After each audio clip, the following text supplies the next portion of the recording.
O livro de Gênesis é o primeiro livro da Bíblia e a sua história se divide em duas partes principais. Os capítulos de 1 a 11 contam a história de Deus e do mundo inteiro. Depois temos os capítulos de 12 a 50 que realçam a história entre Deus e apenas um homem, Abraão, e a sua família. Essas duas partes estão conectadas por uma história que começa no capítulo 12. Esse esboço nos dá uma ideia de como entender a mensagem do livro como um todo e como ela apresenta a história da Bíblia inteira. O livro começa com Deus tomando a desordem e a escuridão descritas na segunda frase da Bíblia. E disso Deus traz a ordem, a beleza e a bondade. Ele cria um mundo onde a vida pode florescer. Deus faz essas criaturas chamadas humanos, ou Adam em hebraico. Ele cria os humanos à sua imagem, que está relacionado com o seu papel e o propósito deles no mundo de Deus. Os humanos são criados para refletirem o caráter de Deus no mundo. Eles são nomeados como representantes de Deus para governar o seu mundo em seu nome, o que, nesse contexto, significa aproveitar todo o seu potencial, cuidar dele e torná-lo num lugar onde ainda mais vida possa florescer. Deus abençoa os humanos. Essa é uma palavra-chave nesse livro. Deus lhes dá um jardim, um lugar onde podem começar a construir esse novo mundo. A parte importante é que os humanos têm uma escolha sobre como vão construir esse mundo, representada pela árvore do conhecimento do bem e do mal. Até agora, Deus forneceu e definiu aquilo que é bom e o que não é. Mas agora Deus está dando aos humanos a dignidade e a liberdade de escolher. Será que eles vão confiar na definição de Deus para o bem e o mal? Ou vão buscar autonomia e definir bem e mal por conta própria? É um risco muito grande. Rebelar-se contra Deus é abraçar a morte, porque você está se afastando do próprio doador da vida. E isso é representado pela árvore da vida. No capítulo 3, uma figura misteriosa, a serpente, entra na história. A única coisa que sabemos sobre a serpente é que ela é uma criatura que Deus fez. Torna-se claro que é uma criatura em rebelião contra Deus. Ela quer levar os humanos à rebelião e à morte. A serpente conta uma história diferente sobre a árvore e a escolha. Ela diz que buscar conhecimento sobre o bem e o mal não trará a morte, mas sim irá garantir a vida e se tornarão como Deus. Agora, isso é uma ironia trágica porque sabemos que os humanos já são como Deus. Foram feitos para refletir a imagem de Deus. Em vez de confiar em Deus, os humanos buscam a própria autonomia.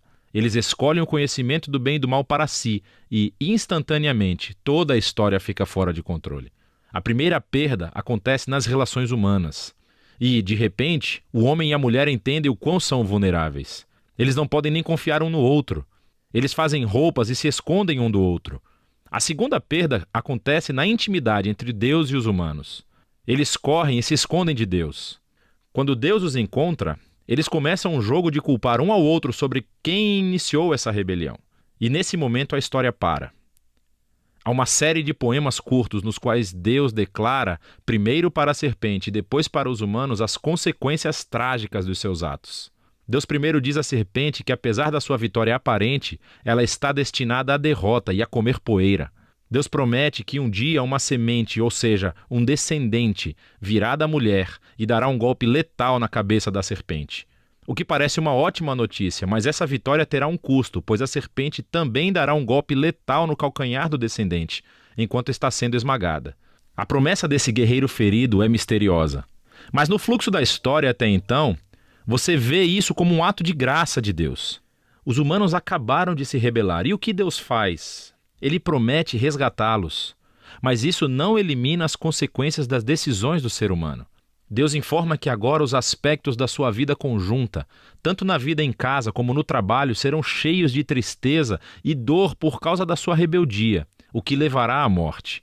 E a partir daqui, a história só piora.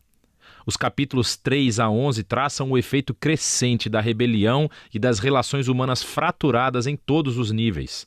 Há uma história sobre dois irmãos, Caim e Abel. Caim tem tanta inveja do seu irmão que quer matá-lo. Deus adverte Caim que não caia na tentação, mas ele faz isso de qualquer maneira. Ele mata o seu irmão no campo. Caim então constrói uma cidade onde reinam a violência e a opressão. Tudo isso culmina na história de Lameque. Ele é o primeiro homem da Bíblia a ter mais de uma esposa. Ele as acumula como sua propriedade.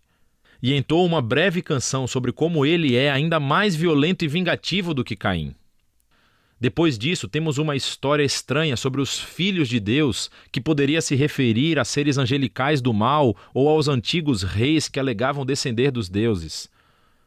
Como Lameque, eles adquiriram tantas esposas quanto quiseram e geraram os Nefilim, grandes guerreiros dos tempos antigos. Qualquer que seja a interpretação correta, o ponto principal é que os humanos estão construindo reinos que enchem o mundo de Deus com violência e ainda mais corrupção. Em resposta a essa corrupção, sabemos que Deus está profundamente triste. A humanidade está destruindo o seu belo mundo e se destruindo uns aos outros. Então, num ato ímpeto de proteção da bondade que existe no seu mundo, Deus limpa a maldade humana com um grande dilúvio. Mas existe um humano inocente a quem ele protege, Noé, e toda a sua família. Ele nomeia Noé como um novo Adão. Ele repete a bênção divina e envia Noé pelo mundo afora. Mais uma vez, temos grandes expectativas, mas Noé falha, também num jardim. Ele vai e planta uma vinha e fica bêbado até perder os sentidos. Então, um de seus filhos, Cam, faz algo vergonhoso ao seu pai na tenda. Aqui temos o nosso novo Adão, nu e envergonhado, justamente como o primeiro. E novamente tudo piora. O que leva à fundação da cidade da Babilônia. As pessoas da antiga Mesopotâmia se reúnem em torno de uma nova tecnologia, o tijolo. Elas podem construir cidades e torres mais altas, bem mais rápido do que qualquer outro povo. Eles querem construir um novo tipo de torre que chegue até os deuses para tornar os seus nomes famosos. É uma imagem da rebelião e arrogância humana. É a rebelião do jardim, dessa vez amplificada. Deus humilha o seu orgulho e os dispersa. Essas são histórias diversas, mas você pode ver que todas exploram o mesmo princípio básico. Deus continua dando aos humanos a chance de fazer a coisa certa com o seu mundo, e os humanos continuam a destruí-lo. Essas histórias afirmam que nós vivemos num mundo bom, que tornamos mal, e escolhemos definir o bem e o mal por conta própria. Todos nós contribuímos para esse mundo de relacionamentos rompidos, levado ao conflito e à violência e, finalmente, à morte. Mas há esperança. Deus prometeu que um dia um descendente viria, o guerreiro ferido, que derrotará a raiz do mal. Apesar da maldade humana, Deus está decidido a abençoar e a salvar o seu povo. Então a grande questão é, claro, o que Deus vai fazer? E a próxima história é o elo onde encontramos a resposta. Mas por enquanto, é disso que tratam os capítulos de 1 a 11 do livro de Gênesis.